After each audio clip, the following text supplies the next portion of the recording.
Hi hello welcome to அன்புடன் அறிவோம் சேனலுக்கு உங்களை அன்புடன் வரவேற்கிறோம். இன்றைக்கி நம்ம என்ன சமையல் பார்க்க போகிறோம்னா சிக்கன் தண்ணி குழம்பு தானுங்க. வாங்க அது எப்படி செய்கிறதுன்னு சொல்லி காட்டுறேன். இப்போ இங்கே காட்டிக்கிற இமேஜை வந்து நான் டிஸ்கிரிப்ஷனில் கொடுத்துட்றேங்க. அளவெல்லாம் போய் நீங்கள் அதில் பார்த்துக்கலாங்க. இப்போ வாங்க நான் வேகமாக சொல்லிடுறேன்.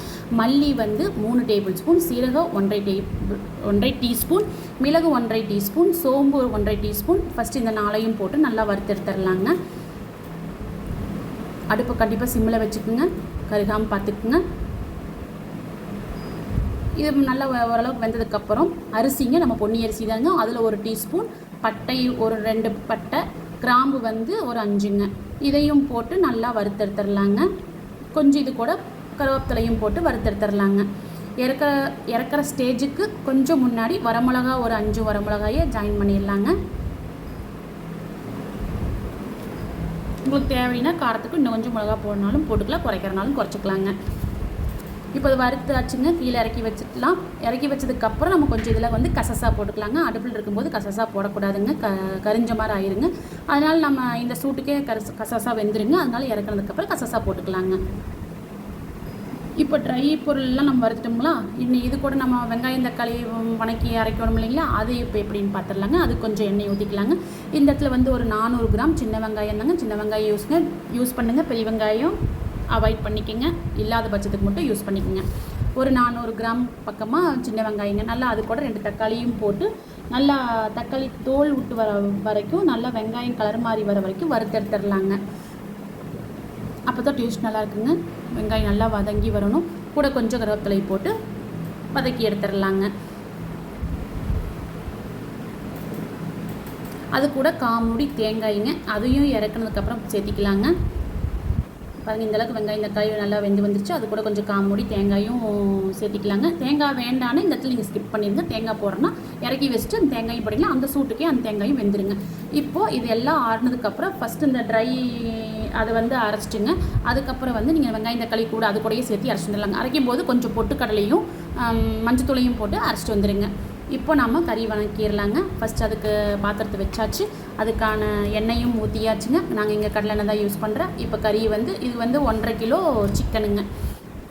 இப்போ சிக்கனை போட்டுடலாங்க. சிக்கன் போட்டதுக்கப்புறம் அதுக்கு தேவையான உப்பு போட்டுடலாங்க. இப்போ நல்லா வெந்து வரட்டுங்க. ஒரு கலக்கி விட்டுட்டு மூடி போட்டு வச்சுருங்க. இங்கே பாருங்கள், நம்ம எப்படி சிக்கன் போட்டு எந்தளவுக்கு இப்போ உருண்டு வந்துருச்சுன்னு பாருங்கள். தண்ணி எந்தளவுக்கு விட்டு வந்துருச்சுன்னு பாருங்கள். கறி ஓரளவுக்கு நல்லா உருண்டு வர ஆரம்பிச்சிருச்சுங்க.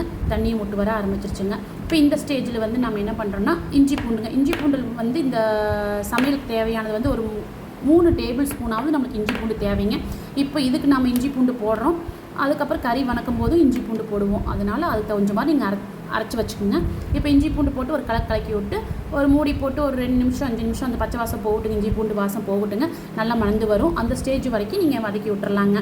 அதுக்குள்ளே நம்ம ட்ரை இதெல்லாம் ஆறிடுச்சு இல்லைங்களா, அதெல்லாம் அரைச்சிட்டு வந்துடலாங்க. இங்கே பாருங்கள், இந்தளவுக்கு அரைச்சிட்டு வந்தாச்சு. அரைச்சிட்டு வந்துட்டு அந்த மசாலா வந்து நம்மளுக்கு கறிக்கு வணக்கிறதுக்கு வந்து வேணுங்க. அதில் வந்து ஒரு ஒரு ஒரு கொஞ்சமாக எடுத்து வச்சுக்கோங்க. எடுத்து வச்சதுக்கப்புறம் மீதி இருக்கிற மசாலாவெல்லாம் இந்த மாதிரி தண்ணி ஊற்றி நம்ம கலக்கலாங்க. இப்போ அதை ஊற்றி குழம்புக்குள்ளே கறிக்குள்ளே ஊற்றிடலாங்க. இப்போ நம்ம வந்து வைக்கிறது வந்து சிக்கன் தண்ணி குழம்புங்க. ஸோ அதனால் நல்லா தண்ணியாக வேணுங்க. இந்த ஸ்டேஜில் வந்து நல்லா தண்ணி ஊற்றிக்கலாங்க. உங்களுக்கு எந்த அளவுக்கு தண்ணி வேணுமோ அந்த அளவுக்கு நீங்கள் தாராளமாக தண்ணி ஊற்றலாங்க. ஊற்றுனதுக்கப்புறம் இப்போ இந்த குழம்புக்கு தேவையான நம்ம உப்பு போட்டுக்கலாங்க. பார்த்து சேர்த்திக்கலாம். முதலையே நம்ம கறிக்கு வந்து உப்பு போட்டிருக்குறோங்க. இப்போ குழம்புக்கு ஓரளவுக்கு போட்டிருக்கேங்க. அப்புறம் பத்திரினா கடைசியில் போட்டுக்கலாங்க. பாருங்கள், தண்ணி எந்தளவுக்கு நம்ம ஊற்றி வச்சிருமோ இப்போ கொதிக்க ஆரம்பிக்குதுங்க. கொதிச்சு பாருங்கள், நம்ம எந்தளவுக்கு ஊற்றி வச்சோம் இப்போ எந்தளவுக்கு இறங்கிடுச்சுன்னு பார்த்தீங்களா. இன்னும் கொஞ்சம் இஞ்சிட்டுங்க. ஏன்னா கறி இன்னும் கொஞ்சம் வெந்து வரட்டும். அது வரைக்கும் இன்னும் கொஞ்சம் இஞ்சி விடலாங்க. கெட்டிப்பட்டு வராதுங்க. ஏன்னா நம்ம வெங்காயம்லாம் அதிகமாக போடல. வெங்காயம்லாம் நீங்கள் இந்த இடத்துல அதிகமாக போட்டிங்கன்னா தான் ரொம்ப சீக்கிரம் டக்குன்னு கெட்டியாயிருங்க. தண்ணி நம்ம உண்டுனே ஊற்றிக்கிறோம் இல்லையா, அதனால் டக்குன்னு இதாகாதுங்க. பாருங்கள், இந்த அளவுக்கு இறங்கி வந்து நல்லா கறியும் வெந்துருச்சு. குழம்பு ரெடி ஆகிடுச்சுங்க. இப்போ நம்ம குழம்பு தனியாக எடுத்துடலாங்க, கறியை தனியாக எடுத்துடலாங்க.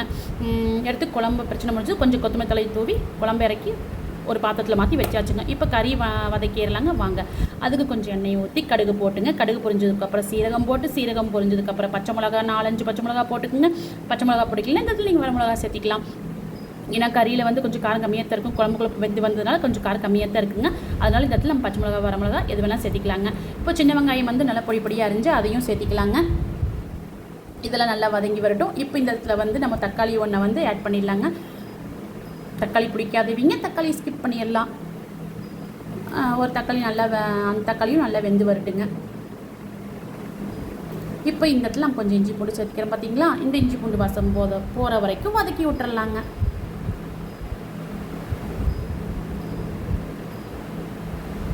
இப்போ நம்ம பார்த்திங்கன்னா இந்த அளவுக்கு தான் மசாலா எடுத்து வச்சுனுங்க. அதையும் நம்ம போட்டுக்கிறோம்.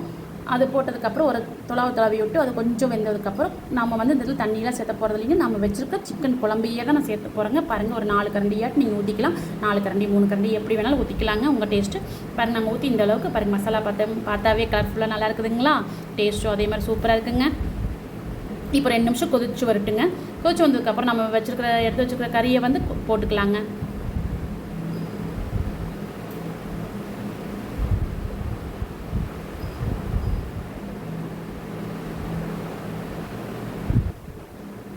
கறியை போட்டு நல்லா தொலாவி விடலாங்க. இப்போ இந்த ஸ்டேஜில் எல்லோரும் வந்து சிக்கன் மசாலா மட்டன் மசாலா எல்லாம் போடுவாங்க. நாங்கள் எதுவுமே போடலிங்க. அதெல்லாம் வேண்டாம், அவாய்ட் பண்ணிக்கலாம். அதனால தான் நம்ம ஃப்ரெஷ்ஷாக மிளகு பொடியை நம்ம வறுத்து அரைச்சிருக்குறோங்க. அதனால் அது தேவையில்லை. சப்போஸ் உங்களுக்கு தேவைப்பட்டால் நீங்கள் இந்த இடத்துல போடலாம், தப்பில்லை, போடலாம். போடாமல் இந்த மாதிரி செஞ்சு பாருங்கள், இது டேஸ்ட்டாக இருக்குங்க. இப்போ கொஞ்சம் கொத்தமல்லி தலையை தூவி வதக்கி விட்டுக்கலாங்க. நல்லா வெந்து வர ஆரம்பிச்சிருச்சுங்க. அவ்வளோதாங்க ஃப்ரெண்ட்ஸ்.